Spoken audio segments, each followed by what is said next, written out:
Alléluia. Amen. Alléluia. Amen.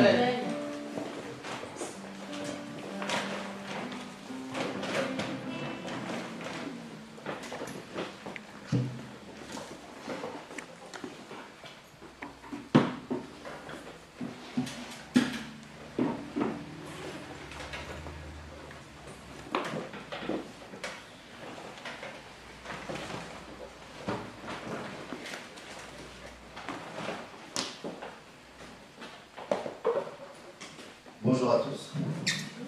Bonjour. Ça a été le week-end. Pas encore fini, mais bon.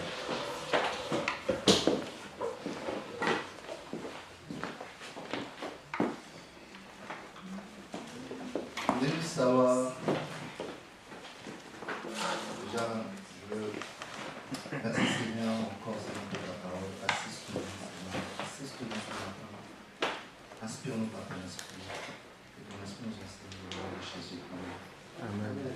Et je voulais juste poser une question. Qui se rappelle de ce que nous avons reçu dimanche passé?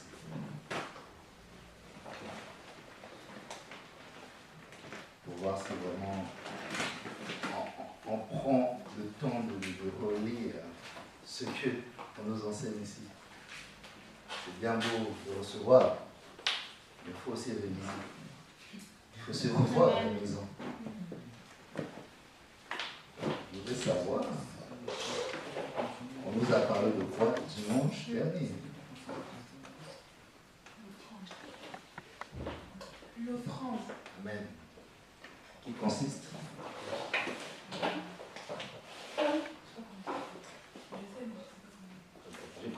Quelqu'un d'autre? Il n'y avait pas que l'offrande. Hein?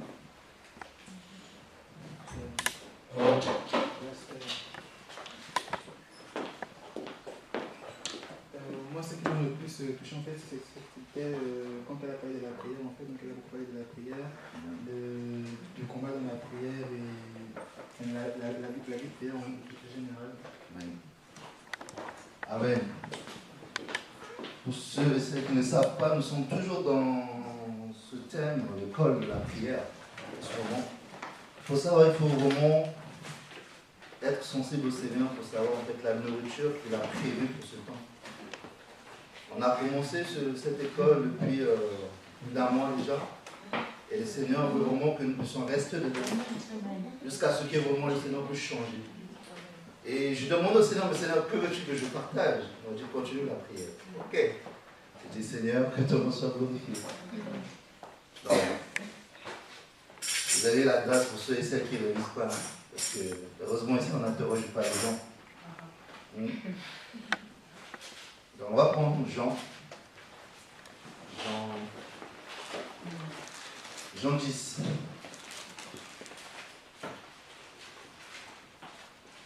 J'avais prévu un tableau que je vais faire pour même pas encore arriver. Je vais dicter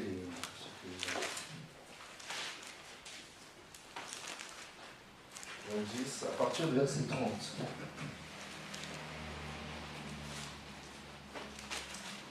Donc, la semaine dernière, on vous a parlé de la prière et l'offrande. On nous a parlé de deux versets, plutôt de deux catégories de personnes. Le jeune homme et l'aveugle. Le jeune homme qui refusa de céder tous ses biens, et de l'autre côté, la veuve qui donna tout ce qu'elle avait. La prière consiste à tout donner au Seigneur, à se donner à lui. C'est ce que la sœur a dit, l'offrande.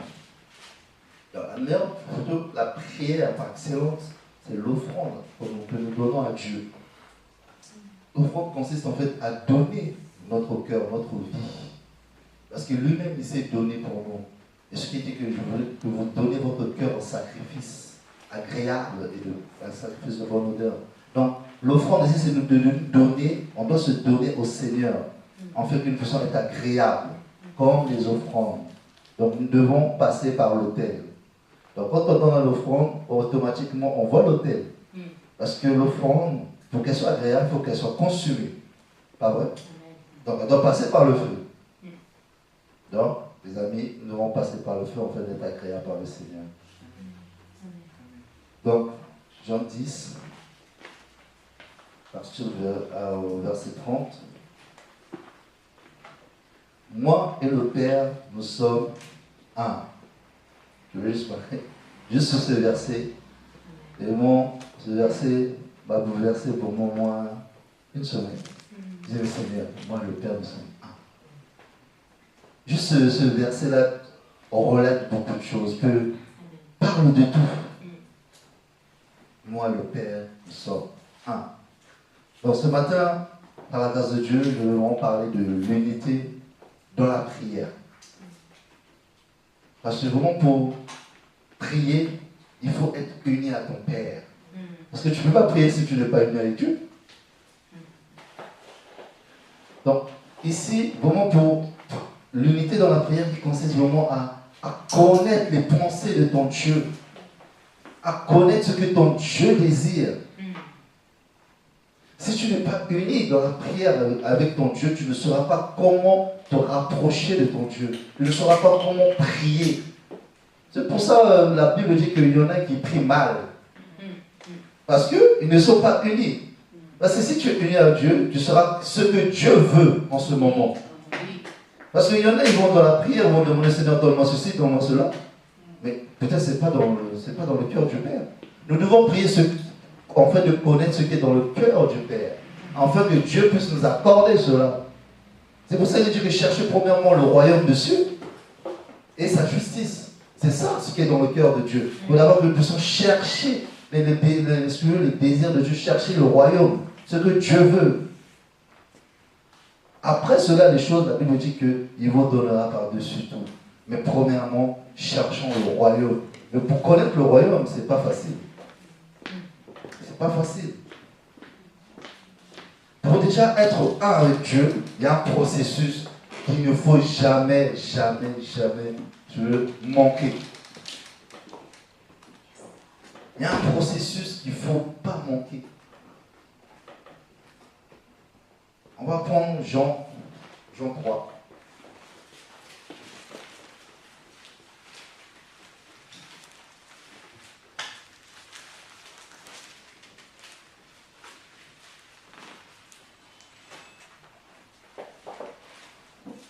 Jean 3 à partir du verset 3 à 8. Quelqu'un peut le lire, s'il vous plaît. Jean 3, verset 3 à 8. Le vent souffle où il veut et tu entends le bruit. Jean 3. Jésus répondit et lui dit, Merci. en vérité, je te dis, si quelqu'un n'est en haute, il ne peut voir le royaume de Dieu. Nicodème lui dit, comment un homme peut-il naître quand il est vieux?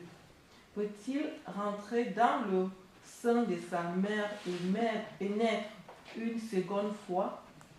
Jésus répondit, en vérité, je te dis, si quelqu'un ne naît d'eau et d'esprit, il ne peut entrer dans le royaume de Dieu. Ce qui est né de la chair est chair, et ce qui est né de l'esprit est esprit. Ne t'étonne pas de ce que je t'ai dit. Il faut que vous naissiez d'en haut.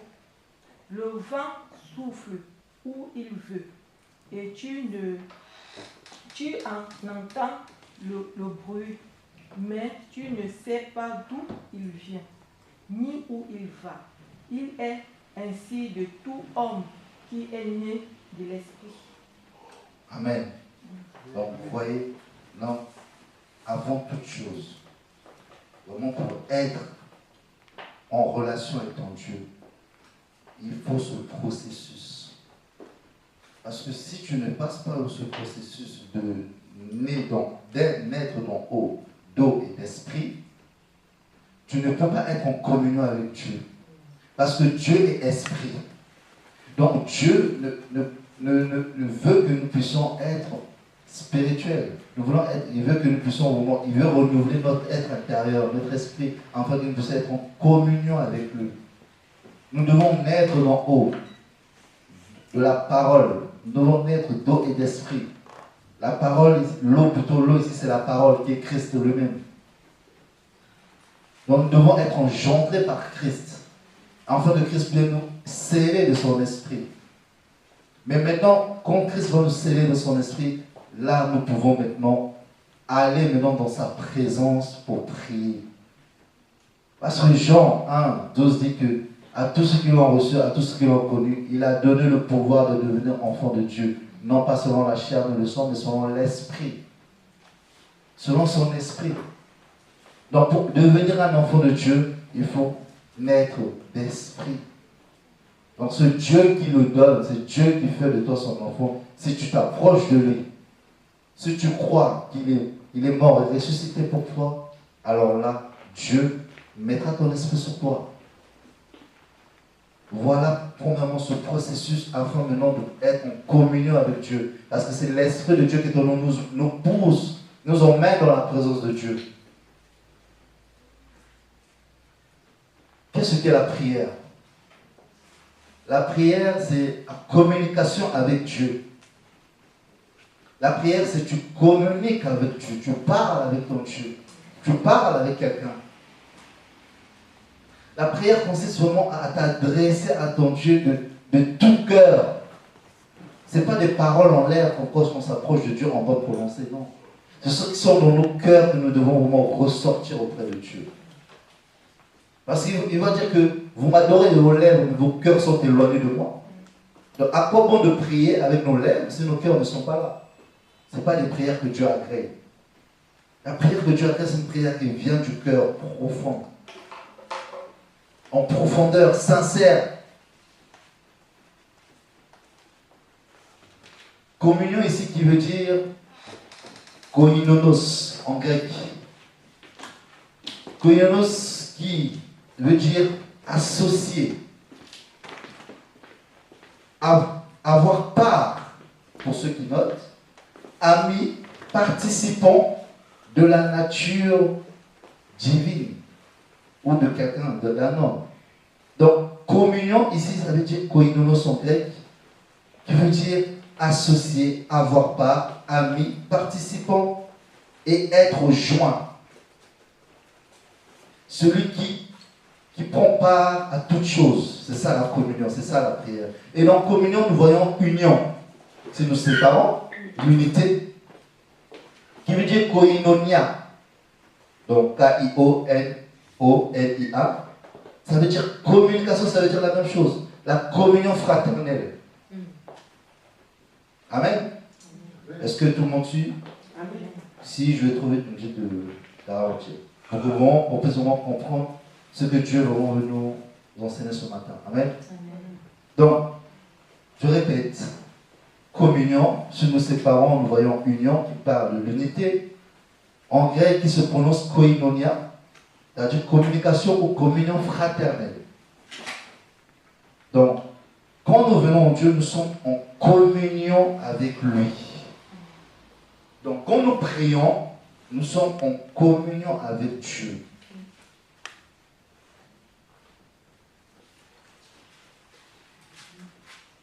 Je vais prendre Jean, parce que vraiment rester dans Jean, parce que Jean en fait relate vraiment la divinité de Christ. En fait, il faut savoir que Christ est le modèle parfait. Donc Christ, ici dans Jean, en fait, le Seigneur vraiment montre de la manière dont l'homme doit s'adresser à Dieu. Malgré qu'il était Dieu lui-même, mais il montrait, il laissait des choses afin que l'homme puisse les pratiquer. Jean 4, 24.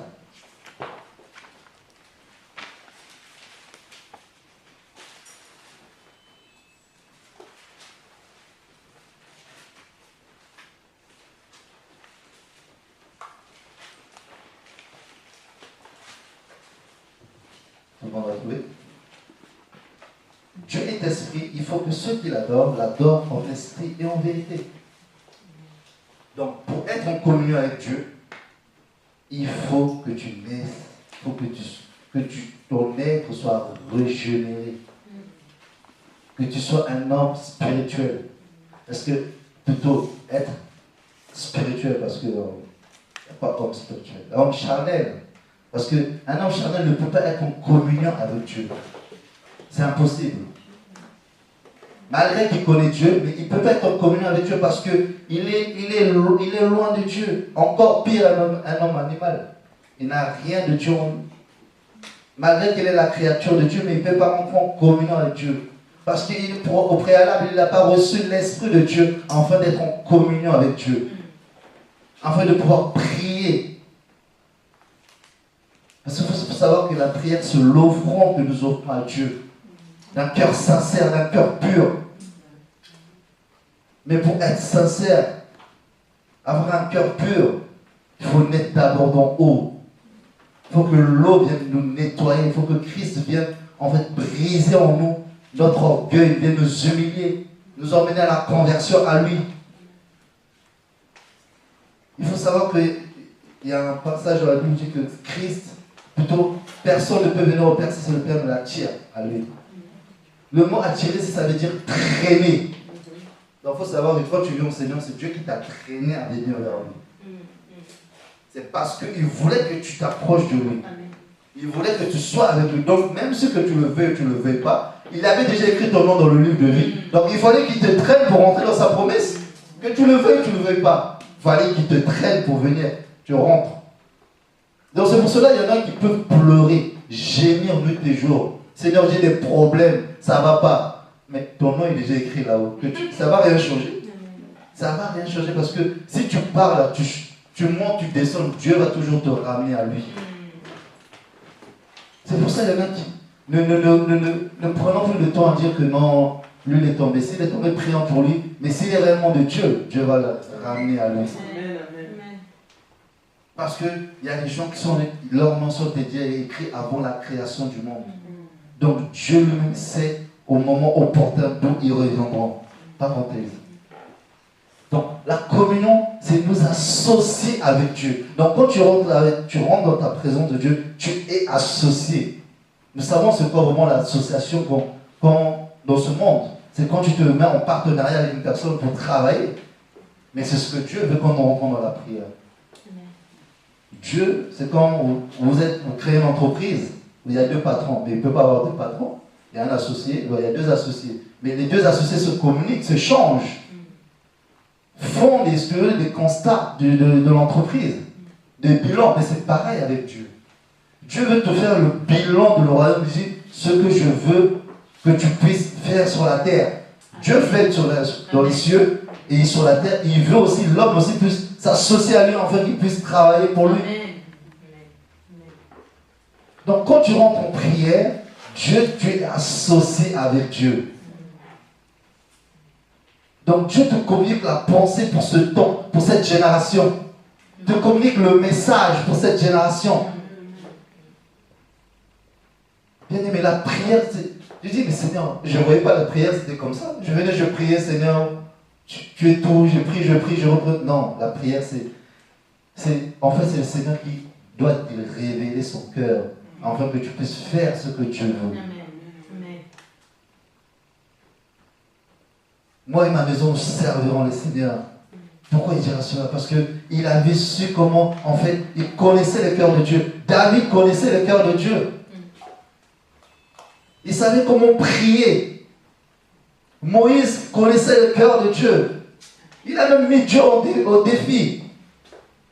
Mais parce qu'il connaissait Dieu, c'est pour ça qu'il s'est permis de mettre Dieu au défi. Parce que Dieu ne pouvait pas exterminer toute la ville s'il n'avait pas si tu veux, te ramener les enfants d'Israël à se sanctifier.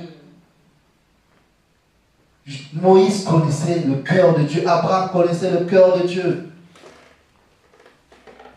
Mais tout cela, c'est quoi? C'est dans la prière. Vous voyez, toutes ces personnes, ils se retiraient pour parler, pour communiquer avec Dieu, pour connaître la pensée de Dieu. C'est ça la prière.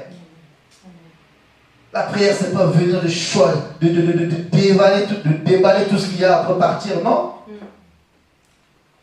Mais il faut aussi écouter ce que l'autre a à dire. Amen.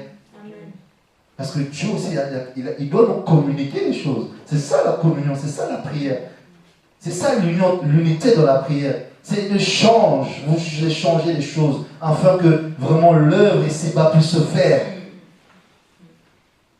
On se dit, on veut voir l'œuvre, mais il y a des gens, vous savez, Nash, c'est pour ceux qui connaissent Nash, c'est un homme qui a travaillé avec Finet.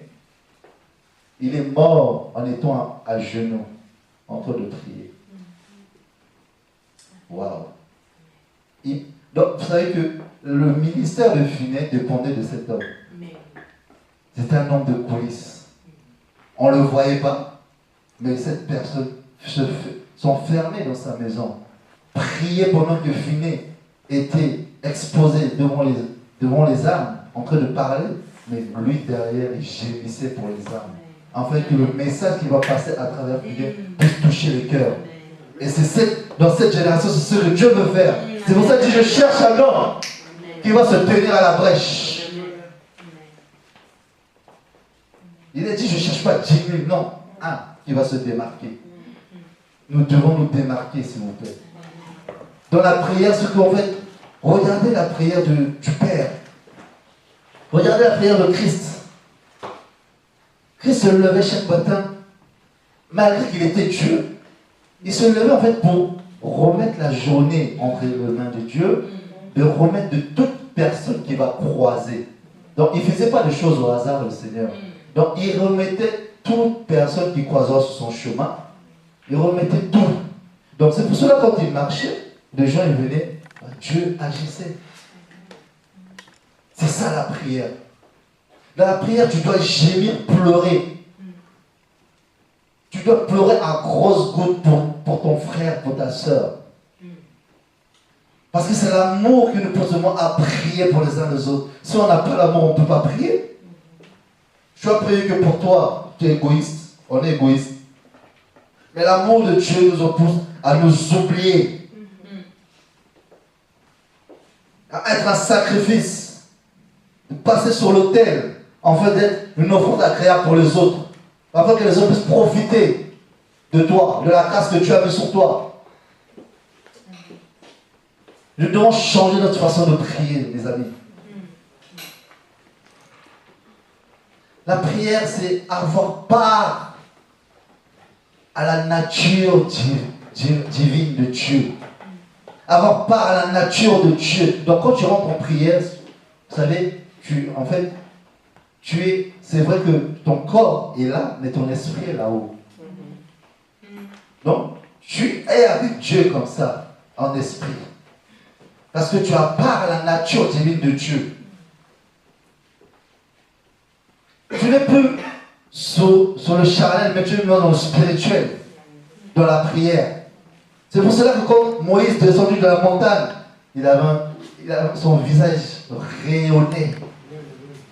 C'est ça la prière. Quand tu sors de la prière, tu rayonnes. Tu participes à la nature de Dieu parce que Dieu est saint. Donc quand tu es dans la prière, dans sa présence, tu dois en fait recevoir de Dieu. Sa présence coule sur toi et c'est pour cela que tu vas rayonner. C'est pour ça que les gens se couvraient le visage quand ils voyaient Moïse venir parce qu'il rayonnait trop. Parce qu'il a participé à la nature divine de Dieu tout simplement dans la prière. Quand on rentre dans la prière, on ne va pas dire qu'on ressemble à Dieu, mais non, Dieu nous communique un peu de sa nature. Amen. C'est pour cela que Moïse était ferme, il savait, il connaissait son Dieu. Il faut connaître son Dieu quand on rentre dans la prière. Même si Satan peut se pointer, même si les problèmes se pointent, je dis non, ça c'est rien. Je connais mon Dieu. Je sais ce que mon Dieu a dit. Et on a cette audace quand les choses se pointent devant nous. Parce que nous chrétiens, on ne connaît plus Dieu. On ne connaît plus ce Dieu-là que les Israélites craignent tellement. Même pour prononcer son nom, c'est difficile. Non, on a peur. Et plutôt on a reçu un esprit, non pas de timidité, mais un esprit de force. Dieu fait de nous des enfants d'adoption. des participants à la nature de Dieu. Mais nous avons peur des problèmes. On doit vraiment bannir ces choses en nous. D'abord, quand tu rentres dans la présence de Dieu, tu dois vraiment être vraiment disposé de tout ton cœur. Ne viens pas dans ta présence avec tes raisonnements. Ne viens pas dans la présence de Dieu avec tes raisonnements, des murmures. Non, enlève toutes ces choses. Parce que Dieu est saint. En fait, quand tu pries, il va dire à Moïse, ôte les souliers. Donc, automatiquement, quand tu rentres, même dans ta chambre, ça se transforme en lieu saint. Tout à fait. Est-ce que vous m'avez saisi? Est-ce que vous m'avez saisi? En fait, quand tu rentres, quand tu fermes la porte, ça devient un lieu saint. Parce que Dieu descend. Donc, dans la sainteté de Dieu, il n'y a pas de péché. Vous voyez, donc c'est ça l'importance de la prière. Donc quand tu pries, à chaque fois que tu pries, là où tu es, même si c'est dehors, là où tu vas te retrouver, ça se transforme en lieu. C'est pour ça que les gens te regardent bizarre. Tu leur as rien fait. Mais, je dis, mais les gens ils changent de place. Je me rappelle un jour, j'étais dans le métro à Paris, plutôt dans le RER. À l'époque, c'était en 2008. Je prends le train. Je commençais à chantonner dans mon cœur. Je chantonnais le louange du Seigneur. C'était dans mon cœur. Mais la dame qui était à côté de moi, elle s'est levée promptement. Elle m'a regardé comme ça, elle est descendue. Bon, moi, je n'ai rien fait. Après, quand je réalise, c'est parce que là où j'étais, parce que j'adorais le Seigneur, c'était devenu un lieu saint. La présence commençait à déranger. Même quand tu es dans le train, quand tu pries, et si les gens qui sont possédés là, ils vont venir ou te gifler, ou ils vont fuir. Parce qu'il y a des sœurs récemment qui m'ont témoigné, on leur a renversé du jus parce qu'ils chantaient à la gloire de Dieu, ils marchaient, ils chantaient bien. Quelqu'un est venu, oh, vous avec votre Dieu là, on leur a renversé du jus. Ici à Nantes. Parce que nous, oh my God, merci Seigneur. Nous portons l'arche de l'alliance avec nous. À chaque fois que nous déplaçons, nous portons l'arche qui est pour nous. La présence de Dieu, la Shekinah. Cette Shekinah qui dérange les gens. C'est pour ça que nous pouvons voir la victoire sur tout ce que nous pouvons se présenter devant nous. Les Israélites ne pouvaient pas avoir la victoire s'il n'y avait pas l'arche de l'alliance. Ils ne pouvaient pas avoir la victoire. Tu es porteur de l'alliance avec Dieu. Qui est le sang précieux qui a coulé à la croix. Qui t'a justifié. Qui fait de toi maintenant participant de la nature de Dieu. C'est pour ça que nous pouvons rentrer et sortir de sa présence. Cette voile a été déchirée. Qui était réservée pour les personnes, pour les élites. Mais maintenant, cette voile a été déchirée pour que nous puissions rentrer. Tu peux rentrer dans la présence de Dieu. Mais maintenant, il faut savoir comment rentrer dans sa présence. On ne rentre pas n'importe comment. Quand tu viens prier, tu ne viens pas prier n'importe comment. Tu déballes, non, après tu parles. Non, il faut prendre un temps d'écoute.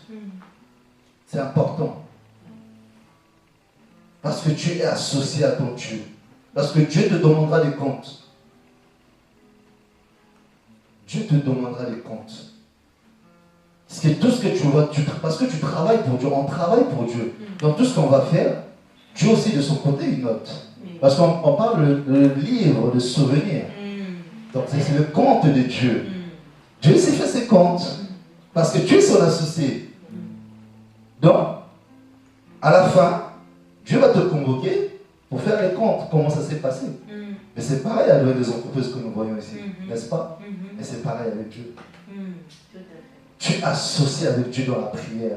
Parce que quand tu rentres dans la prière, Dieu te communique automatiquement sa pensée.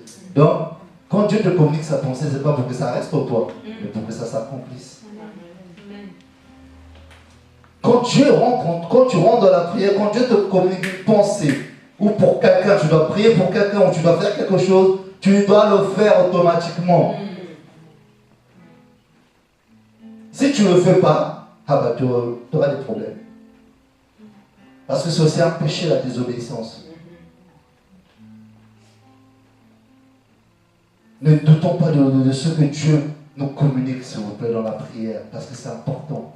Même si c'est une petite phrase qu'il a dit, ou il n'a pas parlé, mais il t'a envoyé, il t'a donné des versets. C'est important. Parce qu'il sait pourquoi il t'a donné cela. Si tu souffres présentement, t'inquiète pas, c'est normal. Jacques 1 dit quoi? On va voir le point.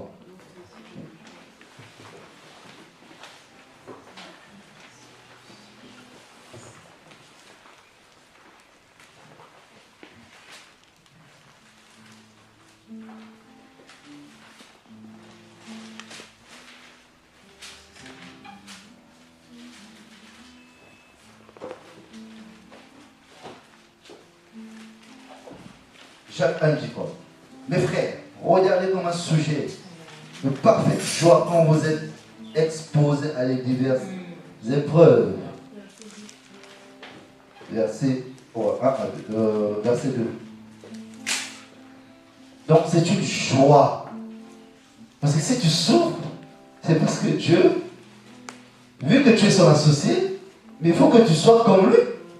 Il faut que tu sois saint. Donc si tu souffres, c'est parce qu'il te nettoie, il te purifie. Tu es l'associé de Dieu. Dieu ne s'associe pas avec n'importe qui. Il s'associe avec des personnes qui sont saintes. Donc c'est pour cela, si tu souffres, Dieu est en train de te purifier. Parce qu'il veut faire quelque chose de merveilleux avec toi. Il veut t'envoyer quelque part. Il va t'envoyer dans des villes, dans des nations où on ne sait pas. Mais pour cela, il faut d'abord que Dieu te prépare, Dieu te nettoie, Dieu te forme. C'est ton patron, il doit te former. De donner une formation, mais c'est ça la formation.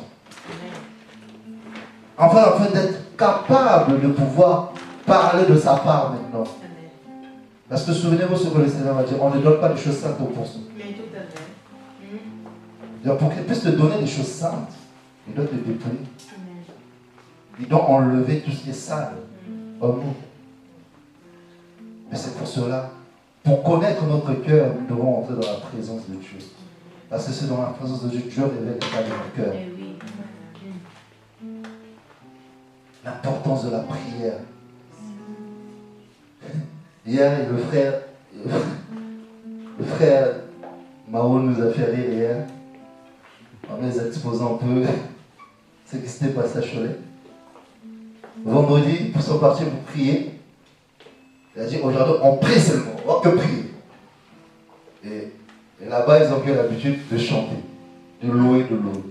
Quand on a dit prier, c'était difficile. Et quelqu'un qui se lève au milieu d'eux qui dit, mais chanter aussi, c'est prier 2 fois. Et je dis, ah bon? Et le frère, il a regardé la personne qui vous a dit que louer, ça veut dire prier 2 fois. Non. Louer, c'est louer. Prier, c'est prier. Même si la louange, c'est une prière à Dieu, mais il y a aussi la prière ou vraiment de communication, de relation avec Dieu.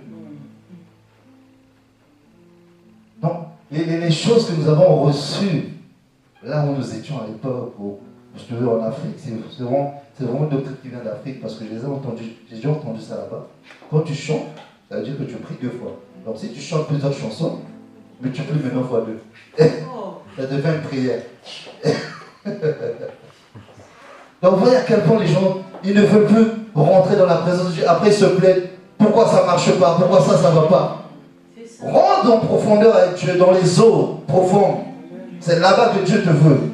Il ne te veut pas au bord. Parce que toute personne peut se mettre au bord, même le sorcier peut se mettre au bord. Ah oui? Il y a un monsieur qui a voulu faire le fou, un pasteur au Gabon. Il dit, Dieu m'a dit, je peux marcher sur les eaux. Ah bon? Il est parti. Il a commencé au bord. Il a avancé. Il s'est noyé. Il est mort. Même les sorciers peuvent le faire. Mais commencez maintenant, Dieu te veut maintenant dans la profondeur, là où il se trouve.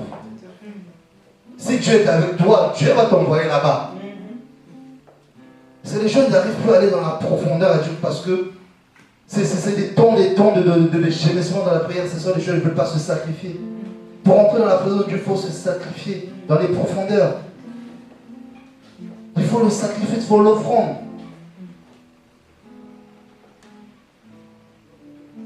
Il faut l'offrande, les amis. La communication, ça veut dire être joint avec Dieu. Tu fais qu'un avec Dieu. C'est pour ça que Jésus va dire, moi le Père, nous sommes qu'un. C'est ce verset qui m'a bouleversé pendant cette semaine. Donc nous devons être un avec Dieu. Ça veut dire cela, ce mot, koinonos. Être joint à Dieu. Communication, communion, être joint. Tu es dans le Seigneur. Souvenez-vous quand Christ est mort, on l'a percé à la croix. Qu'est-ce qui est sorti? De l'eau et du sang qui représentent la vie. Mais c'était quoi cette vie? C'était l'Église. Donc tu faisais partie de Dieu, tu étais joint en Dieu. Mais Dieu maintenant t'a sorti. De comme de la même manière l'enfant et la mère sont joints. Amen. Dans le ventre, comme on fait dans le ventre. Maintenant ce qui les gens c'est le cordon. C'est pareil. Non chrétiens, l'Église. Nous devons être joints en Dieu. Nous devons vraiment revenir au Seigneur. C'est pour ça que le Seigneur va dire que ce que j'ai contre toi, tu as perdu. Prenez l'amour. Tu n'es plus en lui. Tu n'es plus en Dieu. Tu n'es plus un avec Dieu. Si tu es un avec Dieu, Dieu ne pourra pas dire que ce que j'ai contre toi, tu as perdu. Parce que l'amour de Dieu, c'est le lien par la perfection. Tu n'es plus lié à lui.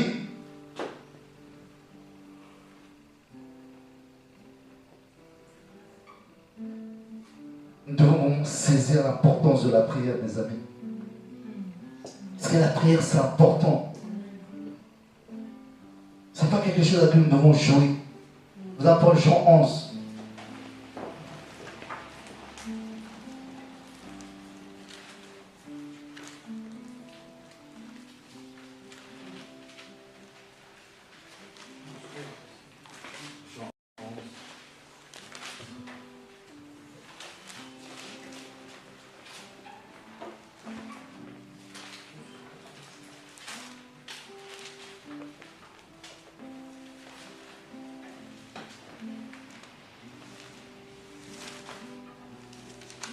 À partir du verset 39, s'il vous plaît.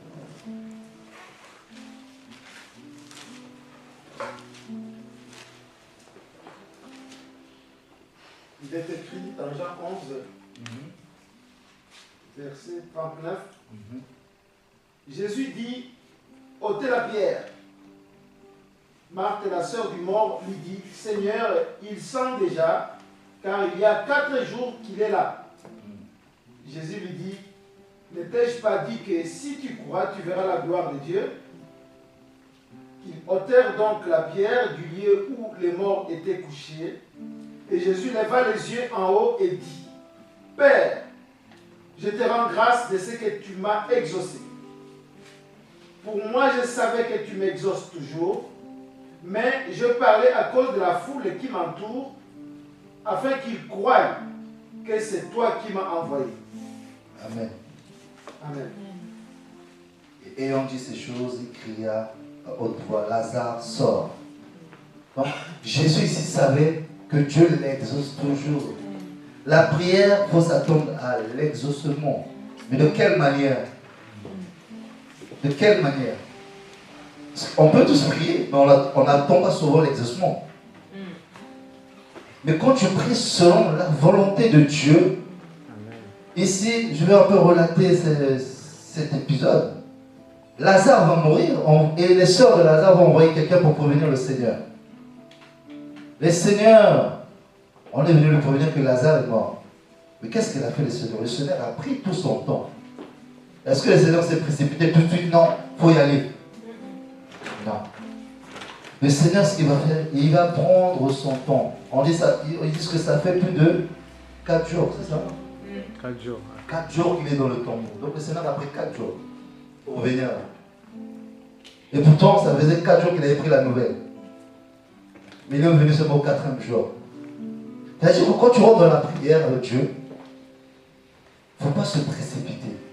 Il y a des choses qui peuvent se faire devant toi. Tu peux prier, mais si Dieu ne t'a pas dit, fais ceci, ne fais pas. Mais maintenant, pour connaître si Dieu a dit ne fais pas ça, ne fais pas ça, tu rentres dans la prière. C'est pour ça que Jésus va dire, Seigneur Père, je sais, tu m'exauces toujours. Et je prie parce que, et il dit quoi? Je savais bien que tu m'exauces toujours, mais là, j'ai dit à cause de la foule qui est autour de moi. Donc quand tu es dans la prière en tant qu'enfant de Dieu, tu vas connaître quel est le moment de l'exaucement. Quel est le moment où tu ne dois pas faire quelque chose. Quel est le moment où tu dois savoir où c'est bon, tu peux faire. Parce qu'on ne fait pas des choses précipitamment. Parce que Dieu est un Dieu d'ordre. Et c'est aussi un Dieu qui prend son temps.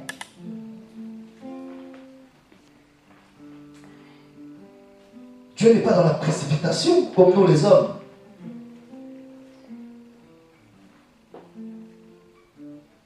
Jésus va venir au 4e jour. Il a dit, Père, tu m'exauces toujours. Chrétien, tu dois être à cette situation. Si tu es joint à Dieu, Dieu va toujours t'exaucer. Dieu va toujours te répondre. Si réellement tu es spirituel, tu es né d'en haut, tu fais partie de la nature de Dieu, Dieu va toujours t'exaucer. Même si ce n'est pas aujourd'hui, mais Dieu va toujours t'exaucer. Il faut savoir, Dieu exauce toujours. Dieu exauce toujours. Même si ce n'est pas aujourd'hui que tu as prié, peut-être demain, après-demain, dans 5 ans. Mais il va exaucer. Donc, si tu es dans une situation où tu ne vois pas l'exaucement de Dieu tout de suite, repars encore voir celui qui exauce. Et dis, Seigneur, pourquoi ça ne vient pas? Si il te répond, c'est parce que tu dois d'abord travailler la patience.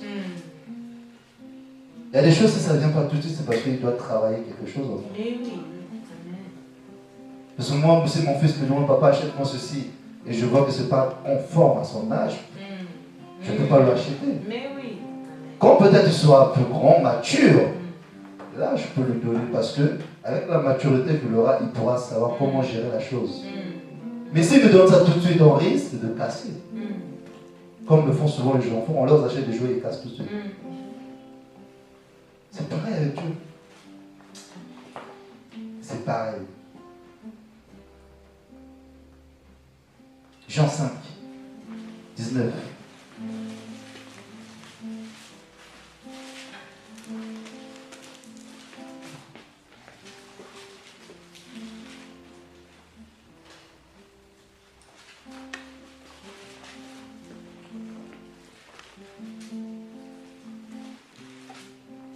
Tout le monde dit. Mais Jésus répondit et leur dit, en vérité, je vous le dis, le Fils ne peut rien faire de lui-même. Il ne fait que ce qu'il voit faire au Père. Et tout ce que le Père fait, le Fils le fait pareillement. Donc, ce que je disais au début, donc, tout ce que tu dois faire, laisse-moi te dire, mon frère, ma soeur, tout ce que tu dois faire ce que Dieu fait. Vous avez compris? Si Dieu veut que tu fasses quelque chose, si tu vois Dieu faire quelque chose, parce que tu es participant dans la nature de Dieu, tu es associé avec Dieu, dans la prière, Dieu va te dire de faire ceci. Ce que Moïse a construit le tabernacle en voyant l'image céleste, ce qui était déjà en haut. Donc il a reproduit seulement ce que Papa lui-même a créé. Chrétien, tu dois reproduire toi-même ce que ton Père a fait. Christ va dire quoi? Vous ferez des miracles, vous ferez tout ce que j'ai fait, vous le ferez encore plus. Mais pour cela, il faut être associé de Dieu, uni avec Dieu. En étant charnel, tu ne peux pas arriver à ce point. Mais en étant spirituel, là tu peux.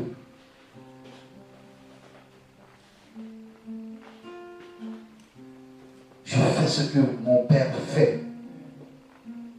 Donc, laisse-moi te dire, si tu es enfant de Dieu, tu ne peux pas faire ce que le Père ne fait pas.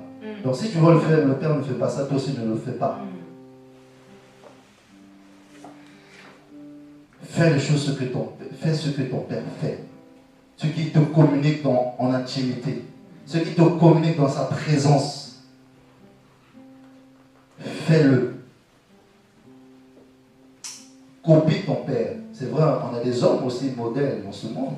Mais le modèle par excellence, c'est Jésus. Amen. La Bible dit. Donc si c'est le modèle par excellence, on doit copier le modèle parfait.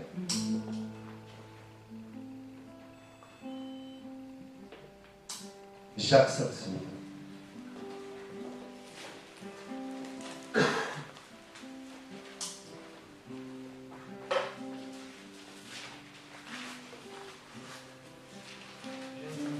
Jacques 5.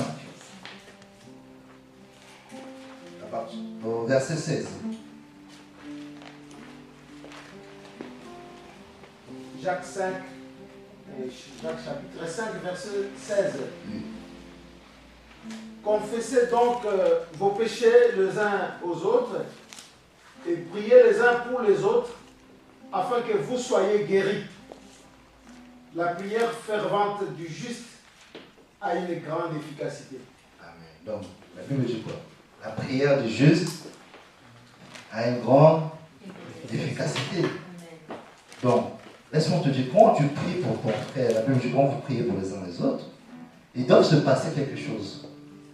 Parce que la prière du juste est efficace. Si tu es juste devant Dieu, ta prière, quand tu as prié pour ton frère qui est malade, ou tu as prié pour quelqu'un qui souffre, qui est dans le besoin, qui est fatigué, quand tu as prié, parce que tu étais dans la présence de Dieu, puisque Dieu va te communiquer sa nature, quand tu as prié pour quelqu'un, automatiquement il va se lever. Dieu va opérer la guérison, la restauration, la délivrance. C'est pour cela que là où nous sommes, des fois cela n'arrive pas. Pourquoi? Parce que nous ne prenons pas le temps d'aller consulter, de rentrer dans sa présence afin que Dieu nous révèle de sa nature. Parce que Christ, quand il marchait, quand il priait pour les gens, automatiquement les choses se faisaient. Mais il faut savoir comment cela se faisait, parce que le matin, il se levait tôt pour aller dans la présence de Dieu. Afin d'être revêtu de la nature divine de Dieu, afin de maintenant devenir exercer. Donc c'est ce que nous devons faire, mes bien-aimés. Rentrer dans sa présence. En fait, c'est quand tu rentres, c'est quand tu rentres dans la douche, tu ouvres. Il y a l'eau qui tombe. Tu es encore mouillé quand tu sors de ta douche, mais c'est ça, la présence de Dieu. Quand tu rentres dans sa douche, tu as encore sa douce présence sur toi. Maintenant, quand tu sors, s'il y a un infirme devant toi, tu as tellement la compassion de Dieu, parce que Dieu te communique sa compassion. Tu vas dire, lève-toi et marche. Parce que c'est une créature de Dieu. Et je le crois. Nous allons vivre ces choses. Mais pour cela, maintenant, faisons une violence. Car le royaume des cieux, c'est les violents qui s'en emparent. Nous devons nous faire violence afin de voir les manifestations, avant de voir la main de Dieu à l'œuvre au milieu de nous. Il n'y a rien sans sacrifice. Il n'y a rien sans souffrance. Tu ne peux pas voir la main de Dieu, la gloire de Dieu, si tu ne souffres pas. Il faut que Dieu vraiment te fasse passer sur l'autel. Il faut que tu brûles afin d'enlever les graisses.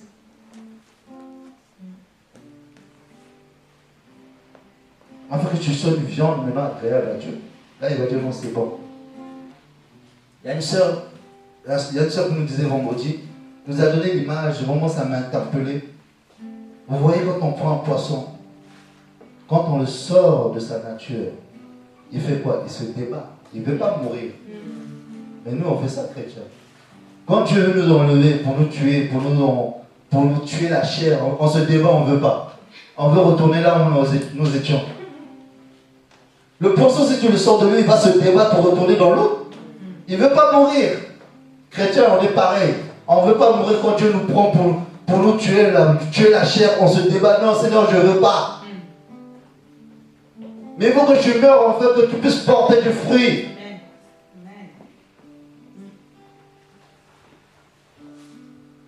Le Seigneur va me donner l'image du grain qui tombe sur la terre, qui meurt. Et quand il meurt, il donne du fruit.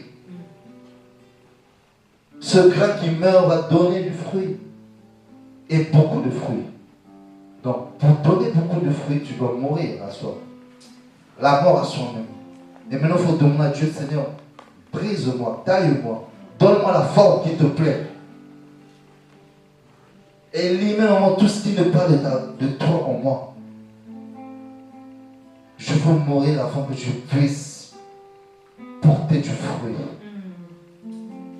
Est-ce que tu sais, tu ne meurs pas, tu ne peux pas porter du fruit, même si tu te dis chrétien. C'est vrai, quand on vient au Seigneur, c'est notre être spirituel qui change, c'est notre être intérieur qui est renouvelé et régénéré. Mais le sang reste le même. Mais dans le sang, il y a tout. Le caractère de nos parents, ce que nous avons hérité. Cela ne change pas quand on vient au Seigneur. C'est ton être spirituel intérieur qui change. Mais maintenant, le sang, le caractère, tu dois prier pour que Dieu change cela. Mais il y en a qui ne veulent pas. C'est bien, tu es né de nouveau, tu es né d'en haut. Mais le sang ne change pas quand tu viens à la nouvelle naissance. Laisse-moi te dire. Parce que le sang, c'est la vie. Le sang, il y a tout. L'âme, il y a tout dedans. Il y a tous les chromosomes de tes ancêtres en toi. Mais pour maintenant, pour briser toutes ces choses, tous ces liens, tu dois vraiment gémir dans la prière afin que Dieu vraiment enlève cela. L'homme a 23 chromosomes. L'homme et la femme. Donc il donne les deux chacun son chromosome afin de faire un. Dans le chromosome de ta mère, de ton père quand elle vient en toi. Donc ce sont les caractères de ta mère qui viennent dans la famille de ta mère. Le caractère de ton père, de la famille de son père. Donc tout se retrouve en toi. Maintenant, tu dois prier maintenant pour relever tout ça. Amen. Mais tout cela c'est dans la prière. Ne négligeons pas ces choses. Parce qu'il y en a qui disent, oui, je suis venu en Christ, je suis né de nouveau maintenant. Il n'y a rien qui peut me condamner. Laisse-moi te dire, tu as le sang. Dans ton sang là, ça parle le sang. Il y a des gènes. Il y a des empreintes. Dans ton sang, tu as plusieurs empreintes. C'est pour ça qu'on établit l'arbre généalogique. À travers un sang, on peut trouver d'où tu viens. De quelle famille tu descends. Imaginez-vous, le sang. Il y a tellement de choses que nous portons en nous. Mais s'ils ne sont pas dans la profondeur de Dieu, Dieu ne peut pas nous révéler ce que nos ancêtres ont fait afin que je sois libéré. Des fois, quand on dit à un enfant, il est turbulent. Quand on voit c'est son père qui est turbulent. Quand on voit un enfant qui parle trop, on voit c'est sa mère et le caractère de sa mère. On dit souvent ça. Et ce sont les chromosomes que l'enfant a hérités. Amen. Mais maintenant, pour que Dieu vraiment te façonne, que Dieu vraiment enlève cela, va dans la profondeur. Dieu va te révéler ces choses. Ce que tu dois faire, comment tu dois prier. On ne prie pas comme ça. Dieu va te révéler comment tu dois prier par rapport à ce problème. Par rapport à cette situation. Parce que nous avons beaucoup de liens en nous. Les liens familiaux, là, c'est tellement vaste. On ne sait pas avec qui nos parents ont fait des pactes, nos grands-parents, les anciens avec qui on ne sait pas. Mais pour être vraiment libre réellement, il faut vraiment aller dans la profondeur.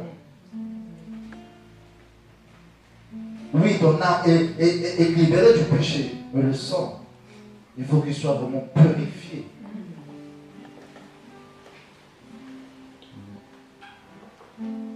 Jean 14, 12. Aujourd'hui, vraiment, on va beaucoup lire, parce qu'il y a beaucoup de versets.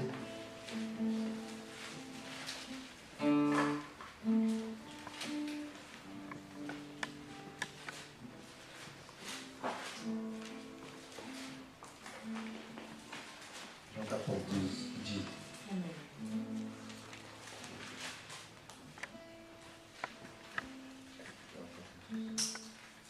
Jean chapitre 14, verset 10.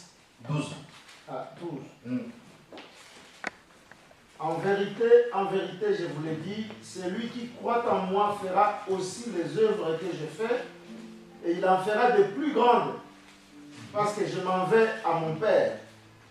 Et tout ce que vous demanderez en mon nom, je le ferai, afin que le Père soit glorifié dans le Fils. Si vous demandez quelque chose en mon nom, je le ferai.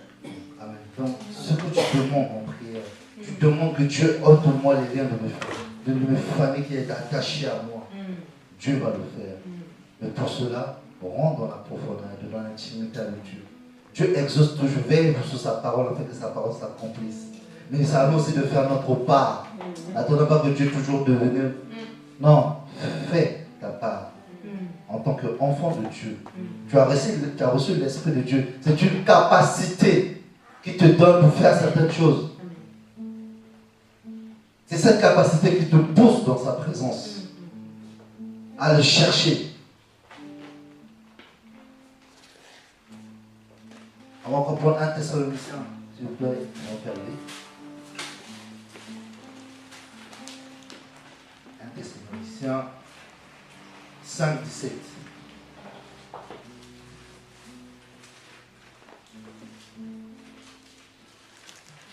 Quelqu'un pouvait le lire, s'il vous plaît? Thessaloniciens 5, 17. 1 Thessaloniciens 5, 17. Rendez grâce en toutes choses, car c'est à votre égard la volonté de Dieu en Jésus-Christ. Non, priez son 16. Ah, 17. C'est pas le nom. Là, c'est 18. Là, c'est Jésus 18. 1 Thessaloniciens. Priez sans cesse. Voilà. Amen. Donc, voici l'importance. Priez sans cesse, mes amis. Priez sans cesse. Je vais vous donner les versets que vous allez écrire pour vous continuer à lire à la maison, chez vous. Et nous allons passer sur la deuxième partie qui dit que Dieu n'exauce pas la prière du pécheur. Là, nous avons vu la communion, l'unité dans la prière. Nous allons passer à la deuxième partie qui parle de Dieu qui n'exauce. Pourquoi Dieu n'exauce pas la prière d'un pécheur?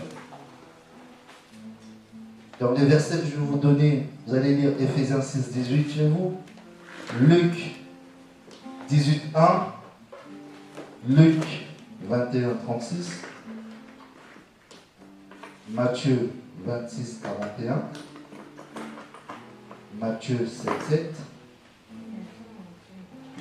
Ah, excusez-moi. Donc, je répète, Éphésiens 6, 18, Luc 18 au verset 1, Luc 21, verset 36, Matthieu 26, 41, Matthieu 7, 7, Matthieu 21, 22, Marc 11, 24, 1 Samuel 23, 2. Tout le monde a compris, c'est bon?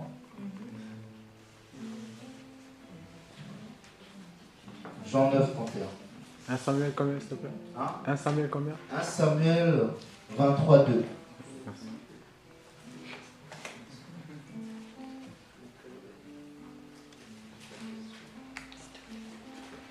Jean 9, on va prendre maintenant Jean 9.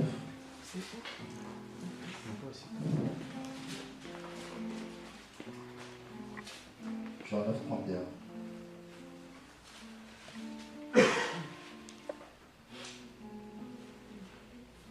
Jean chapitre 9, verset 31. Nous savons que Dieu n'exauce point les pécheurs. Mais si quelqu'un honore et fait sa volonté, c'est celui-là qu'il exauce. Amen. Amen. Amen. Donc, si quelqu'un fait sa volonté, il l'exauce. Donc, laisse-moi te dire, mon frère, ma soeur, ce matin, si tu n'es pas dans la volonté de Dieu, quand tu pries, Dieu ne peut pas t'exaucer. Si tu es dans un péché quelconque, parce que le péché, si tu veux, empêche l'action de Dieu de s'accomplir dans nos vies. Donc, si tu es dans un péché, même si tu pries, le Seigneur ne va pas exaucer. Parce que le péché, si tu veux, est une barrière qui bloque tout. Ça bloque la communication, il n'y a plus de réseau. Si tu es dans le péché, tu n'as plus le réseau. Donc tu ne peux plus être en communication, tu ne peux plus avoir la Wi-Fi avec Dieu. Tu ne peux plus être en communication avec Dieu. S'il y a un péché quelque part dans ta vie, quand tu pries pour les choses importantes de ta vie, ou pour les autres, Dieu ne peut pas exaucer. Dieu a en horreur le péché, les amis. Éloignons-nous du péché, s'il vous plaît. Le péché est comme un virus qui détruit notre vie spirituelle. Pour avoir l'antivirus, il faut la repentance. Il faut prier, se repentir devant Dieu. Afin que Dieu restaure toutes choses au monde. Parce qu'en étant pécheur, vous vous condamnez vous-même. C'est comme hier, on se disait avec la sœur Maria quand on est revenu du mariage. En voiture, il y a des gens, ils chantent des chansons. Ils ne réalisent pas les paroles. Ils chantent des louanges à Dieu, mais ils ne réalisent pas les paroles. Même un pécheur va venir chanter Dieu, tu m'appartiens, Dieu ceci. Mais tu t'attires ta propre condamnation sur toi. Parce qu'en étant pécheur, tu chantes des choses saintes. Il n'y a pas de rapport entre la lumière et les ténèbres. Automatiquement, tu bloques ta vie. Tu es dans la désobéissance totale. Tu es dans une rébellion vraiment devant Dieu. Quand tu es dans un péché, n'essaye même pas de chanter des louanges. Repends-toi d'abord. Parce que les louanges, ça proclame les bienfaits de Dieu. Tu ne peux pas proclamer les bienfaits de Dieu avec tes lèvres impures, avec ton cœur impur.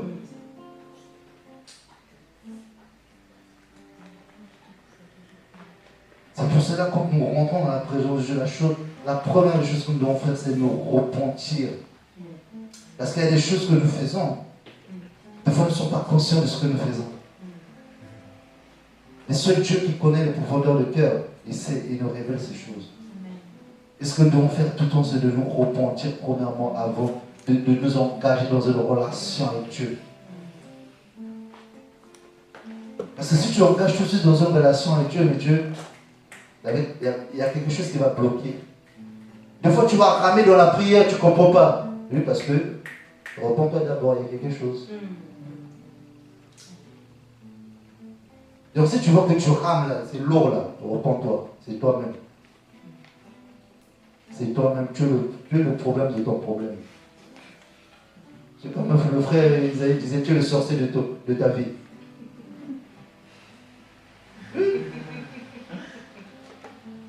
Tu es le problème de ton problème. Donc, règle d'abord ce problème qui est toi-même, le péché. Après, nous rentrons dans sa présence. Mais regardez, même le monde nous enseigne, mes amis. Un prisonnier, quand il est en prison, on le fait quoi? Il y a des prisonniers, on leur donne le costume pour se présenter devant le magistrat. On les lave, on les nettoie, on leur coupe la barbe. C'est si tu veux l'image de la pureté. Quand tu rentres dans ta présence, fais d'abord ce pas-là de te nettoyer intérieurement. Quand tu viens devant ton Père, te présenter, mais fais d'abord cela pour nettoie-toi d'abord. Demande, implore la grâce, le pardon de Dieu.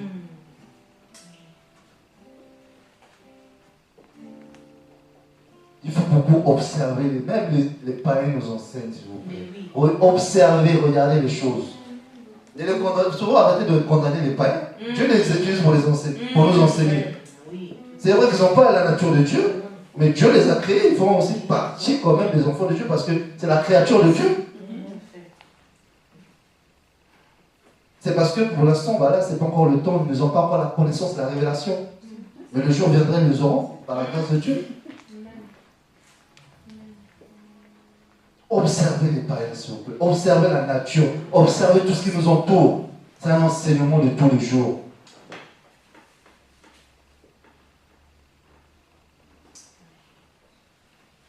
Même chez les Juifs, avant de rentrer quelque part, à l'époque, on leur nettoyait les pieds.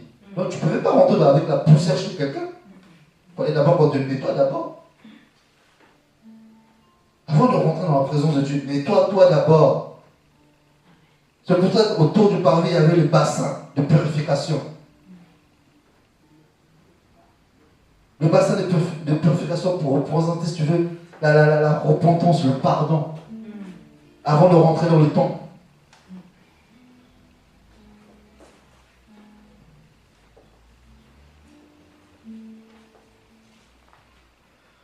Proverbe 15, 29.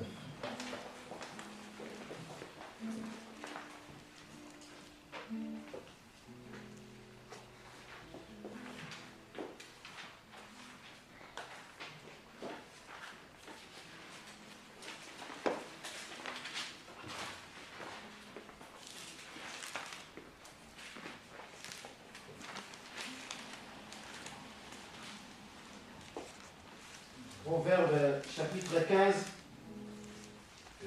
verset 29. L'Éternel s'éloigne des méchants, mais il écoute la prière des justes. Amen. L'Éternel s'éloigne du méchant et écoute la prière du juste. Dieu prend plaisir à la prière du juste. On est justifié par le sang de l'agneau. Ne faisons pas de la grâce de Dieu de vivre encore le prétexte de vivre dans le péché. Ce que Paul va dire. Il y en a beaucoup qui font de cette grâce. Non, je sais que non, je veux me repentir. Laisse-moi d'abord pécher, je veux me repentir à Paul. On ne se moque pas de Dieu.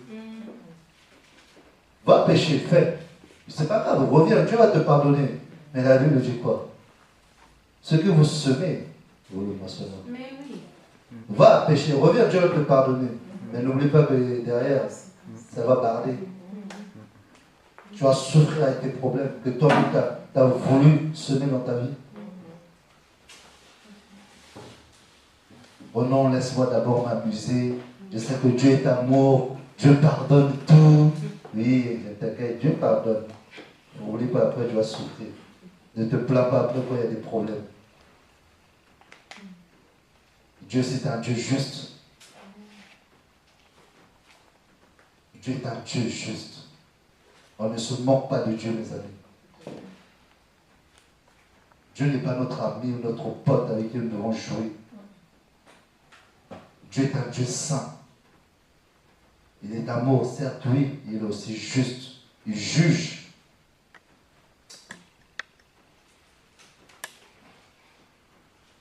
Quand on parle de la verge, c'est quoi? C'est de redresser ses enfants. C'est de redresser. Dieu est un Dieu qui châtie ses enfants qu'il aime.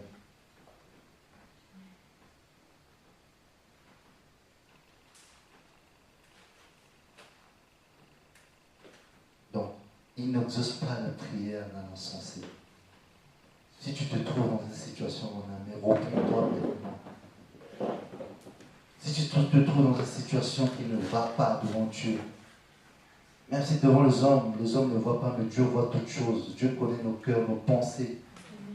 Même si tu as pensé, tu as péché en pensée, nous devons nous repentir. Afin d'être agréable à Dieu. Afin que nos prières soient efficaces.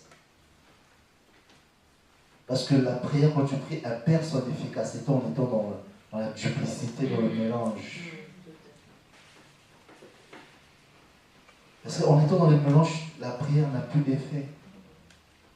Tu exposes tes propres enfants. Tu exposes ta famille à des démons, à des attaques des sorciers. Il n'y a plus la protection divine. Parce que ta prière n'est plus efficace. Elle manque de force pour combattre, pour percer le ciel. Souvenez-vous la prière de l'homme qui a été, de cet homme, de ce prophète qui a été, si tu veux, arrêté dans les airs par les démons. Dieu a dû dépêcher un ange.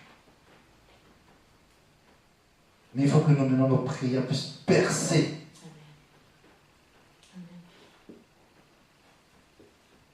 Enfin que le diable puisse fuir l'homme. C'est pour ça qu'il y en a des prières qui sont bloquées à cause parce qu'il y a le manque de pardon dans le cœur. Parce que ça murmure. Parce que ça jalouse. Il y a de la jalousie. Il y en a même, c'est parce que c'est des traits de caractère qui bloquent les prières.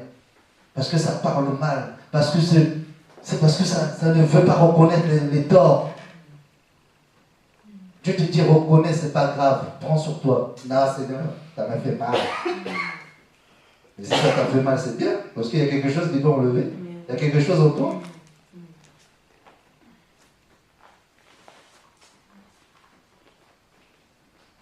La prière, c'est important. Connaître comment prier, comment être en communion avec Dieu. C'est toutes ces choses qu'il faut éviter.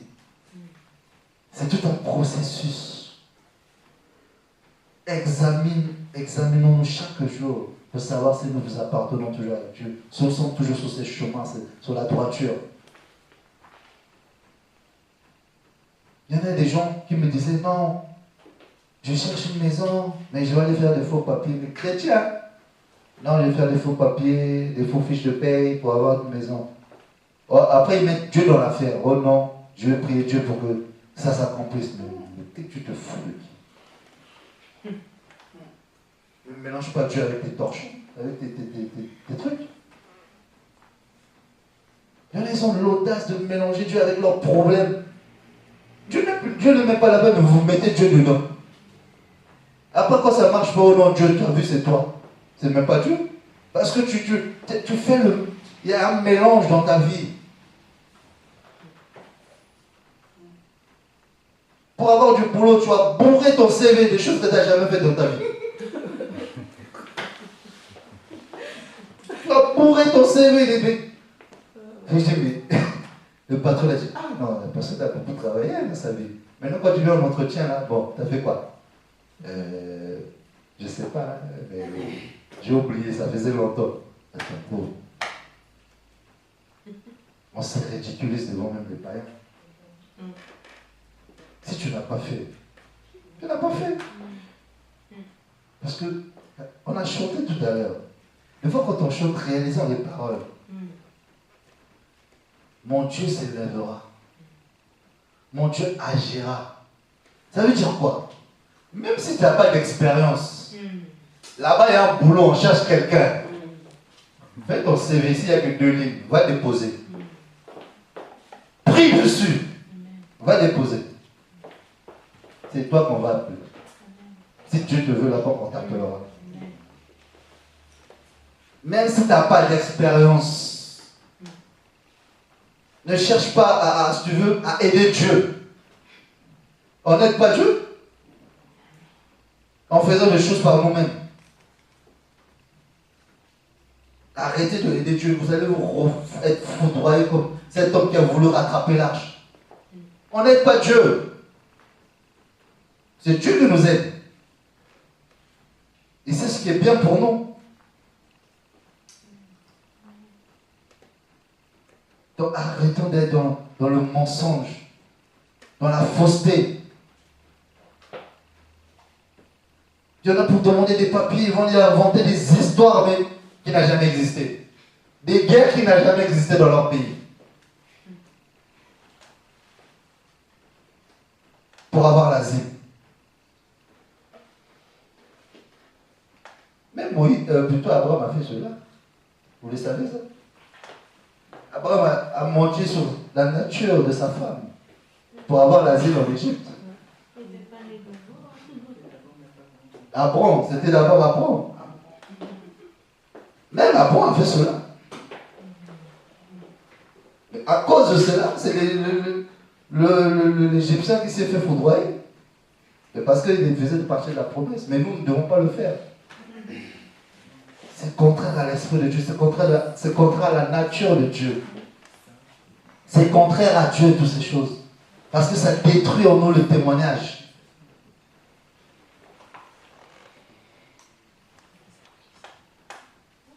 Psaume 66.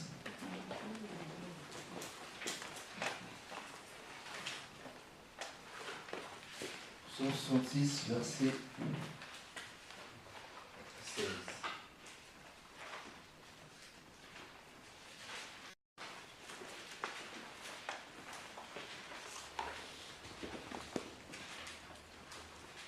Verset 16, je le lis. Vous tous qui craignez Dieu, venez écouter. Et je raconterai ce qu'il a fait à mon âme. Je l'ai invoqué de ma bouche, de la louange a été sur ma langue. et la louange était sur moi. Si j'ai conçu l'iniquité dans mon cœur, le Seigneur ne m'aurait pas écouté. Mais certainement Dieu m'a écouté, il a été attentif à la voix de ma prière. Béni soit Dieu qui n'a point rejeté ma prière et qui n'a point éloigné de moi sa bonté. Amen. Eh bien, j'aime bien ce passage.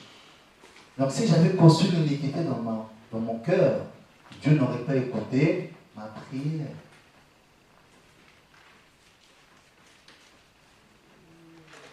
Ésaïe 1,15.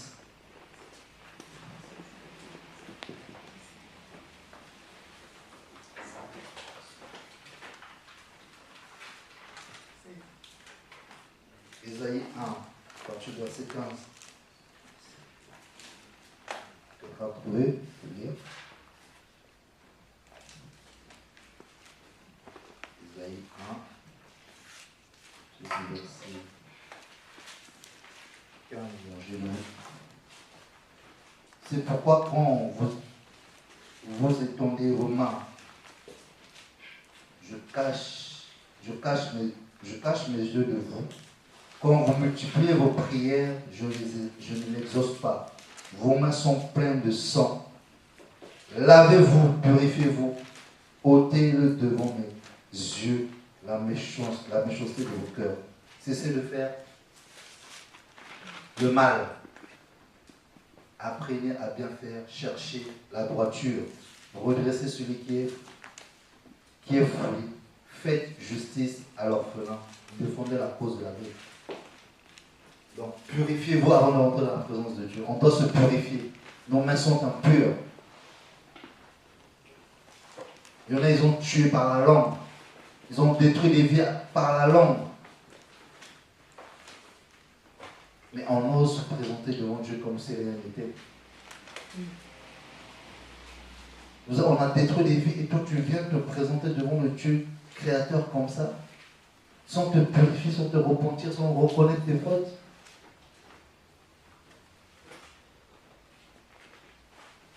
C'est pour ça même ceux qui font des avortements, leurs enfants, les enfants crient justice. Parce que si tu ne te repens pas là, l'enfant continuera à crier jusqu'à ce que tu te repens. Il y en a des personnes qui, l'enfant crie encore jusqu'à aujourd'hui. Parce qu'ils ne se sont pas repentis de l'acte qu'ils ont commis, l'avortement. Même si c'est en étant jeune, tu l'as fait, repens-toi. C'est vrai que il n'y a pas de justification à cette chose. On ne peut pas justifier l'avortement. Parce que c'est Dieu qui donne. Il y en a qui sauvent pour avoir au moins un enfant. Toi, Dieu te le donne, te fait grâce. Même si c'est dans des circonstances où il ne fallait pas. Mais Dieu te l'a donné quand même. Bénis Dieu.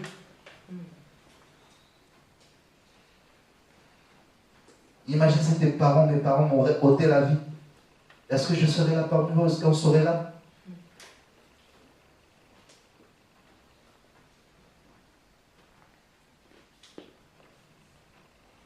Isaïe 59.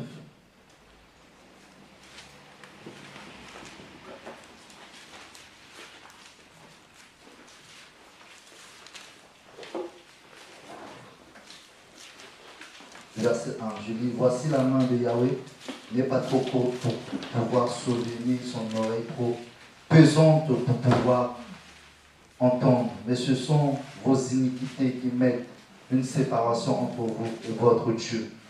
Ce sont vos péchés qui vous cachent de sa face, afin qu'il ne vous entende point, car vos mains sont souillées de sang et vos doigts d'iniquité. Vos lèvres profèrent le mensonge et votre langue déclare la perversité. Nul ne crie pour la justice, nul ne parle pour la vérité. Ils s'appuient sur des choses vaines et disent des faussetés. Ils conçoivent le mal et enfantent l'iniquité. Vous pouvez continuer à lire ce chapitre à la maison. C'est vraiment un chapitre qui est poignant, qui parle vraiment.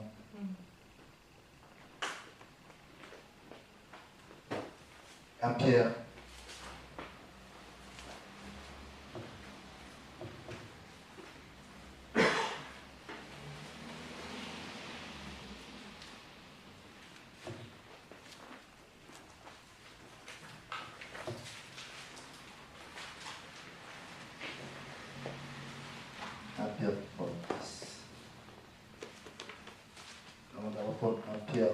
7.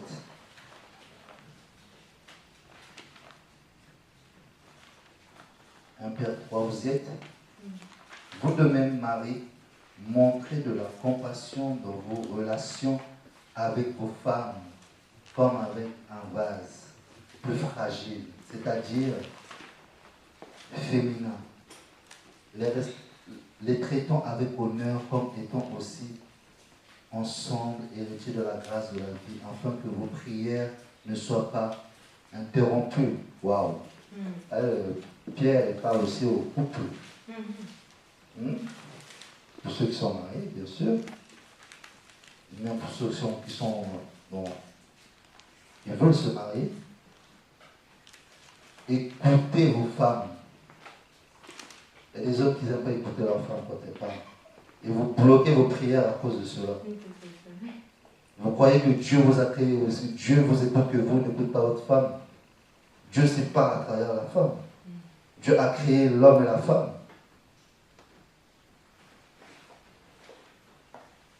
Il y en a, leurs prières sont bloquées à cause parce qu'ils n'écoutent pas leur femme.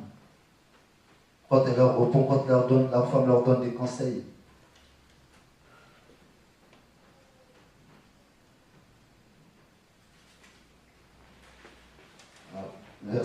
Verset 10.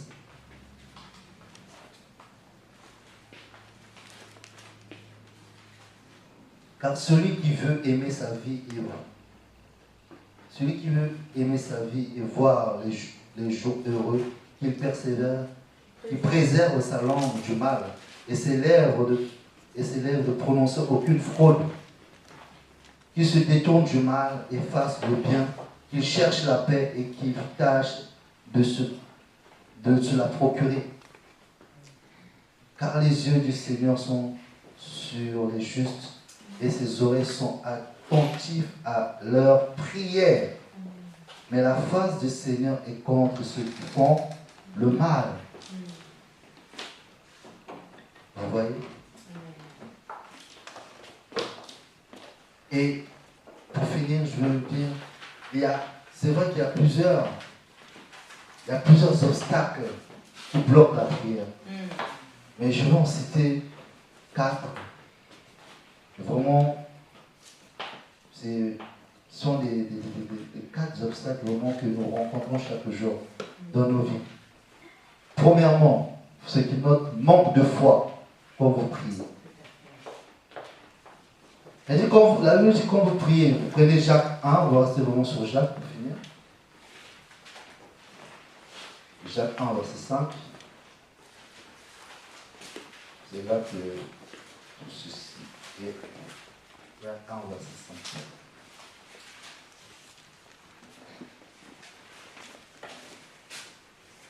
Jacques 1, verset 5, qui dit: et si quelqu'un de vous manque de sagesse ou qu'il la demande